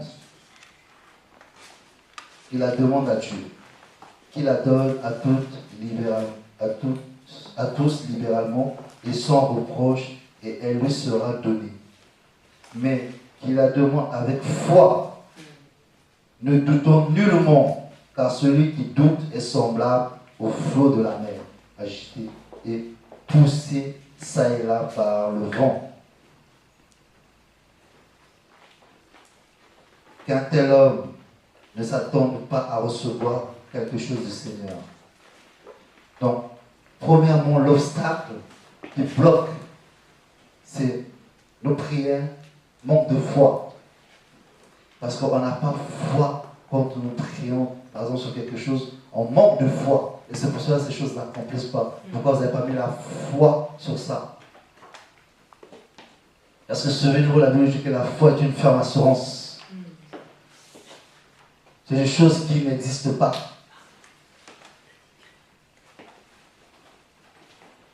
Donc, quand tu pries, même si la chose ne va pas, crois-le que tu l'as déjà, tu l'as avec toi la chose. Que la chose va s'accomplir. Crois que non, la chose va s'accomplir fermement. Jusqu'à ce que même si ça va prendre 5 ans, que ta foi demeure dessus. Jusqu'à l'accomplissement.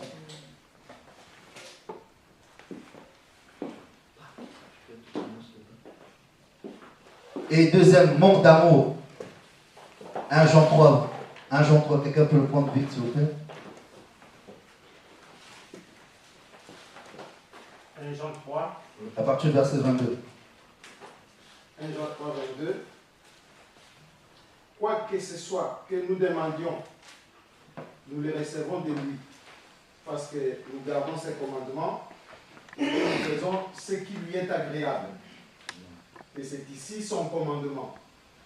Que nous croyions au nom de son Fils Jésus-Christ et que nous nous aimions les uns les autres. Amen. Selon les commandements qu'il nous a donnés. Amen. Manque d'amour, c'est ça qui bloque. Troisièmement, manque d'humilité. Jacques 4. À partir du verset 2.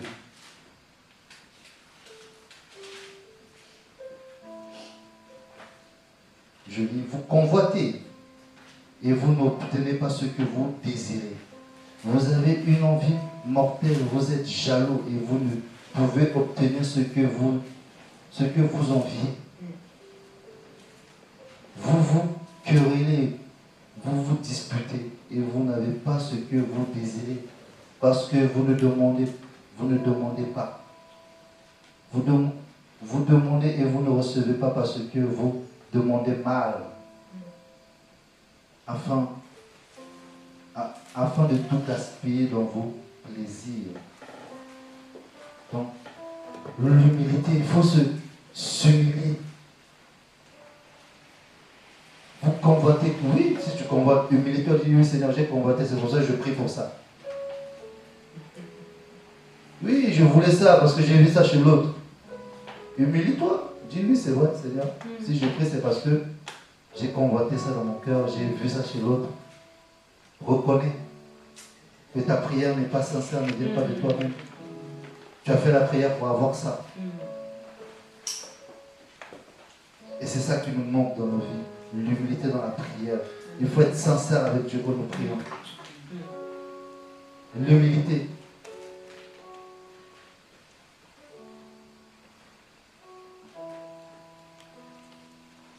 Jacques 4, 6, je continue au verset 6.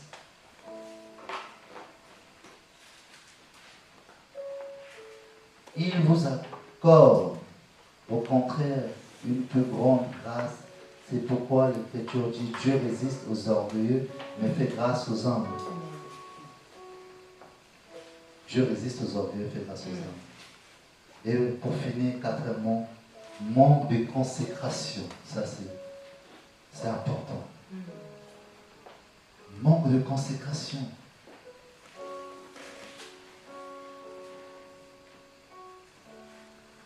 Manque de consécration. Vous demandez et vous ne recevez pas parce que vous demandez mal afin de tout gaspiller dans vos plaisirs. Hommes et femmes, adultères, ne savez-vous pas que l'amitié du monde est inimitié contre Dieu? Celui donc qui veut être ami du monde se rend ennemi de Dieu. Consacre-toi aux choses du Seigneur.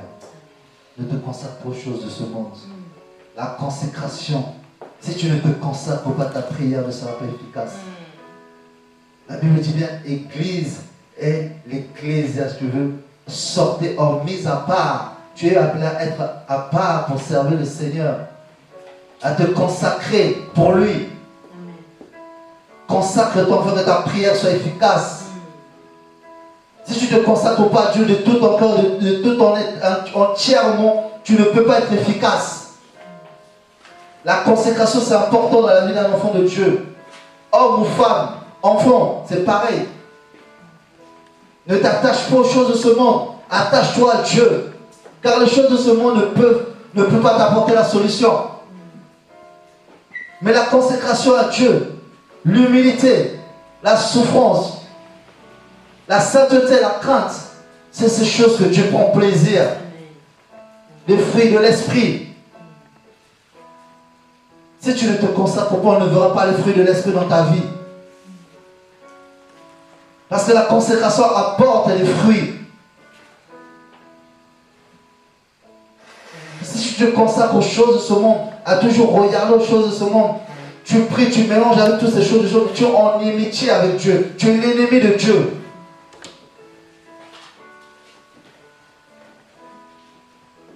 Toute prière motivée par la foi, l'amour, l'humilité et la consécration est une prière qui a une grande valeur devant Dieu et une grande efficacité spirituelle dans ta vie. Si tu unis toutes ces choses dans ta vie, tu vas grandir spirituellement. La foi, l'amour, l'humilité et la consécration. Et tu grandiras. Consacre-toi, humilie-toi devant ton Dieu. Chaque jour, consacre-toi. Mets-toi à part pour Dieu. Tu as un temple pour le Seigneur. Tu as une habitation où le Seigneur lui-même, Dieu habite en toi. Donc tu dois te consacrer. Mets-toi à part, mon ami. Mets-toi à part, mon frère, ma soeur, pour le Seigneur. En fait, d'être un instrument dans ta famille. Si Dieu nous a sortis de nos familles, ce n'est pas parce qu'on était mieux que eux, non. Parce qu'il veut que nous puissions nous mettre à part pour eux, prier pour eux, nous consacrer pour eux. Consacre-toi jour et nuit dans la prière. Pour l'œuvre, pour que ta famille vienne au Seigneur. Nous devons nous consacrer jour et nuit. Prière dans la parole. En fait d'être affermé, en fait de grandir spirituellement. Beaucoup ne grandissent pas parce qu'ils ne sont pas consacrés à Dieu. Ils sont venus à Dieu mais ils ne veulent pas aller plus loin. Mais la conversion, c'est pas ça. La conversion, c'est pas ça. La conversion sur Dieu, c'est d'aller encore de gloire en gloire. La Bible dit, mon serviteur montera. Comment veux-tu monter si tu ne te consacres pas? Comment veux-tu voir la main de Dieu si tu ne te consacres pas? Après, on ose se plaindre. Mais Dieu, ce qu'il veut, il cherche quelqu'un qui va se consacrer. Je cherche un homme qui se tient à la brèche. Une personne. Pour cette ville de Nantes. Dieu cherche quelqu'un pour cette ville. Qui va se consacrer de tout son temps. De sa personne. Afin de voir l'œuvre de Dieu opérer dans cette ville.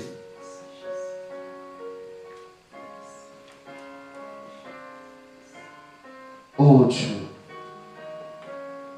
Seigneur, merci pour ta grâce. Oui, quand je te dis tout à l'heure. Merci Seigneur. Merci Seigneur, nous allons prier, nous allons nous lever, nous allons prier pour vraiment consacrer. S'il y a un manque de foi, manque d'amour, manque d'humilité, manque de consécration, là où tu es, expose cela à ton Dieu. Tu veux voir les choses changer dans ta vie, applique cela. Mets la foi en action. Demande l'amour de Dieu. Humilie-toi et consacre-toi et tu verras. Oh Seigneur. Oh Seigneur. Oh Jésus, merci pour ta grâce. Oh Dieu. Oh my God, hallelujah.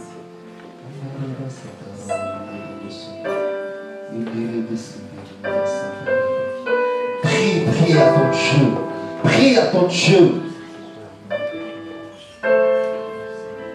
Demande à ton Dieu, Seigneur, qu'est-ce que je dois faire?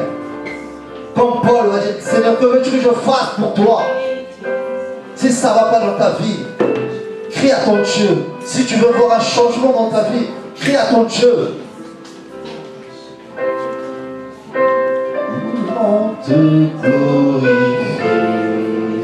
Oh Seigneur, merci pour ta présence, Seigneur. Merci pour ta présence sur ce lieu, Père. Merci pour ta présence sur ce lieu, Yahweh. Alléluia. Merci Seigneur. Que ton esprit encore, Seigneur, se mouve en ce lieu, Seigneur. Père, équipe, Seigneur, papa. Restaure nos vies, Seigneur. Fais de nous, Seigneur, papa. Les associés, Seigneur. fait de nous, Seigneur Dieu, et participons à la nature divine de Dieu. Nous voulons te glorifier. Seigneur, glorifier ton nom. Oh Dieu, nous voulons glorifier ton nom, Seigneur.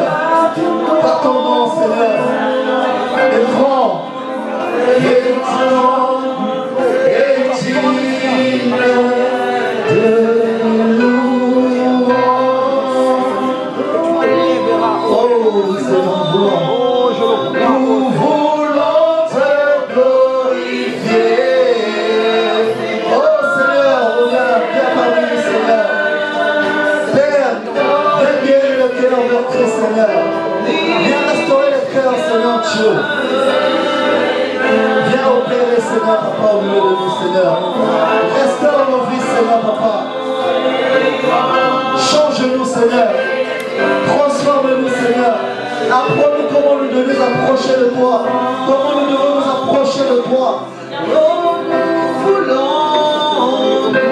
voulons te glorifier. Oh, Seigneur, restaure les cœurs maintenant. Seigneur, restaure ton cœur. Dieu, restaure ton cœur. Femme, Dieu, restaure ton cœur. Femme, Dieu, restaure ton cœur. Oh, ma grâce. Et digne de toi qui as jeûné dans le secret, toi qui pleures dans le secret, Dieu t'a vu. Dieu t'a vu, femme. Dieu t'a vu, femme. Oh,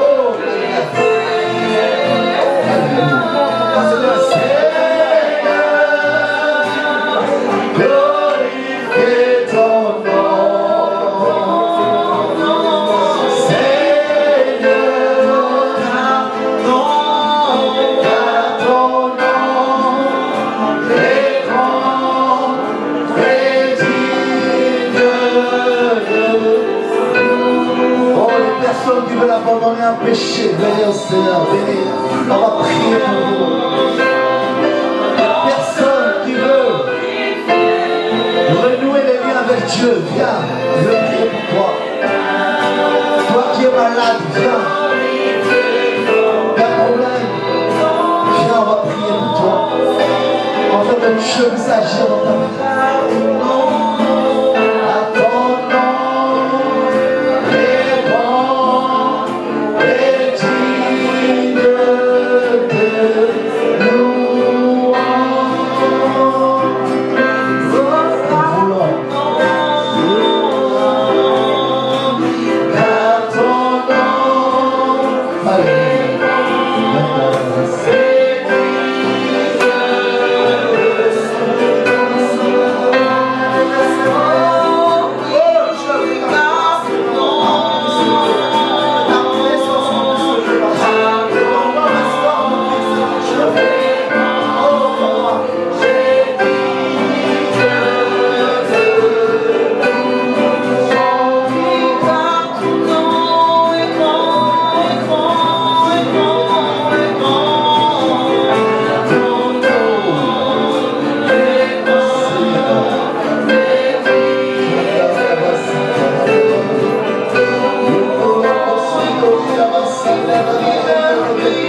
en train de restaurer le cœur.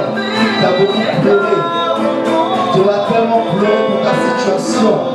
Tu as tellement pleuré pour ta vie qu'il n'y a pas de changement dans ta vie. Dieu est en train de restaurer là où tu es. Dieu est en train de toucher ton cœur là où tu es, femme. Dieu est en train de restaurer ta vie. Oh.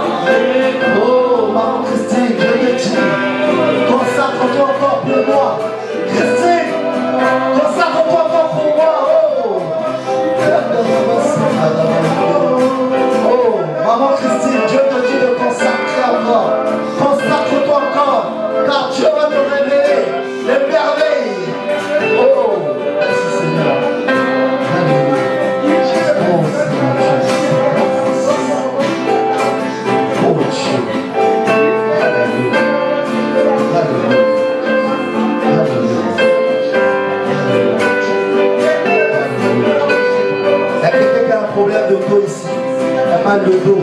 Il y a une personne qui a un mal de dos au niveau de la colonne vertébrale.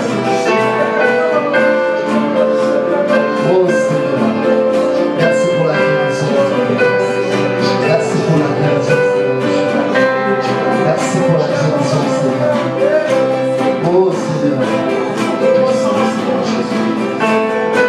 Oh, maman Christine, j'ai entendu tes prières. J'ai entendu tes prières pour ta famille. J'ai entendu comment tu as géré pour ta famille. Oh, Dieu prend plaisir. Oh, Dieu exauce ta prière. Dieu exauce tes prières. Alléluia. Tu as tellement géré pour cette ville. Tu as tellement fléchi les genoux pour cette ville. Tu as tellement géré pour cette ville, maman Christine. T'inquiète pas, tu verras le réveil dans cette ville. Dieu te promet le réveil dans cette ville. Oh, Seigneur, merci pour ta grâce.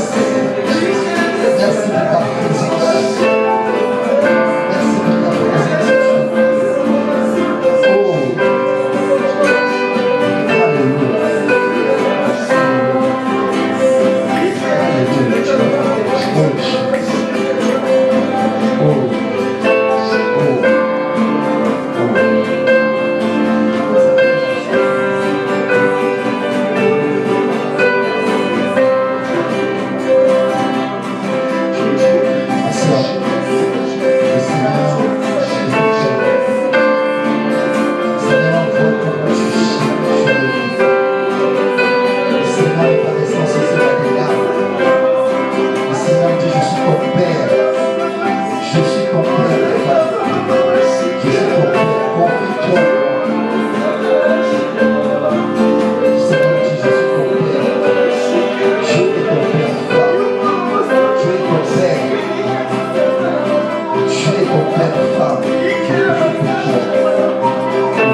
alléluia.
Quelqu'un essaie de demander le don de guérison de miracle, le don de puissance. Quelqu'un a demandé cela ici.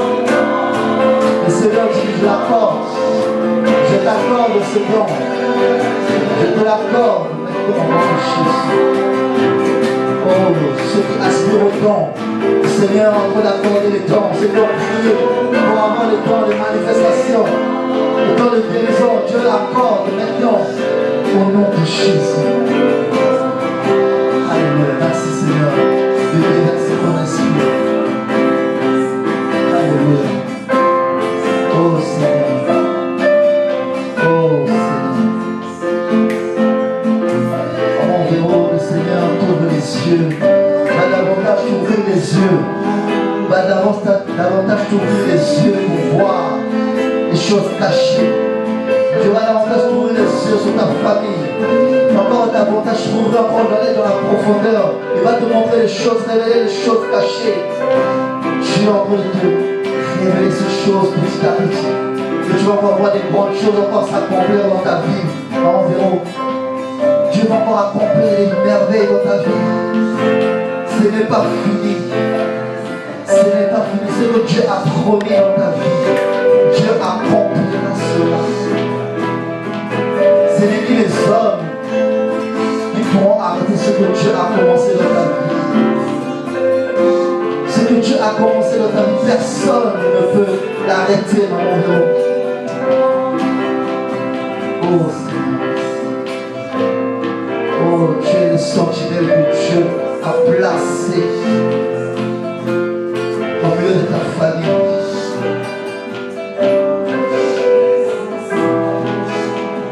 Dieu te met ce fardeau de porter ta famille.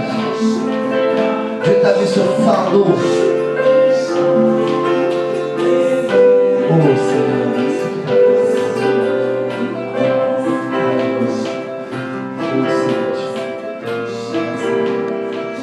merci de ta grâce. Oh Seigneur.